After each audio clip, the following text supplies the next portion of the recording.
Hi folks, welcome back to another season of Skiing Golden Updates. This is your first update for the winter 2023-24 season. It's December 6th. Is that right? I don't know. yeah, it is. It is. It's staying alive night. Cut. Unfortunately, there's been a lot going on early season up here at the resort and in the adjacent backcountry. All of us enthusiasts, I'm sure, we're really excited to see the really early snow-capped peaks in our neck of the woods, but that inevitably leads to some basal instabilities in our snowpack as we start getting our regular winter snow, and that definitely occurred this year.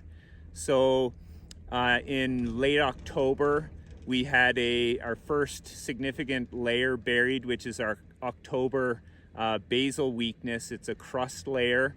We're tracking it mostly in the Alpine on northerly features around to easterly features, and that's sitting high enough above the ground that it's acting as a sliding layer for pretty large avalanches. After that, we had a little bit of snow around Remembrance Day and got our first sort of big avalanche cycle in this neck of the woods. For having a very shallow snowpack, we saw widespread natural avalanche activity to size 3 and hair trigger for any of the explosive work we were attempting to do. After that, we had a long dry spell, and the snow just started again in the last couple of days. During that lull in the weather, widespread surface hoar layer was formed. It exists on all elevations and all aspects, and we were seeing it up to 1 centimeter in size.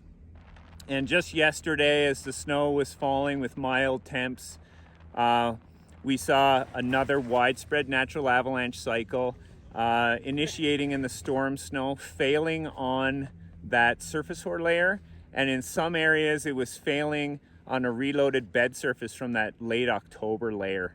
So we're really tiptoeing around the resort here, and the little windows we see outside the resort suggests that the same activity is happening in the adjacent terrain, with large natural avalanches triggered by new load, wind loading, those mild temperatures, heavy snow, and we're seeing some pretty anomalous results for the resort, with below tree line avalanches to size 2 in open terrain features that are steep enough to avalanche and that have relatively smooth ground cover.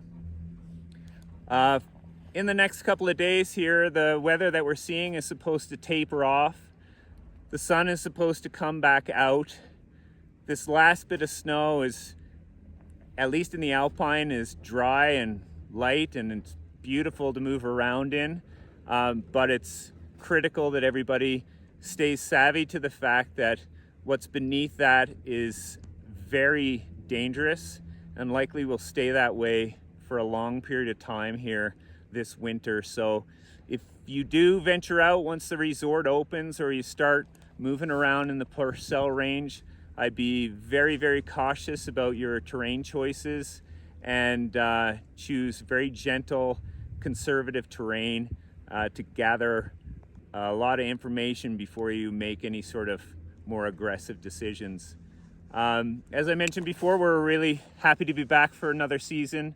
Thanks so much for the folks that make this happen, and we look forward to seeing you out on the slopes.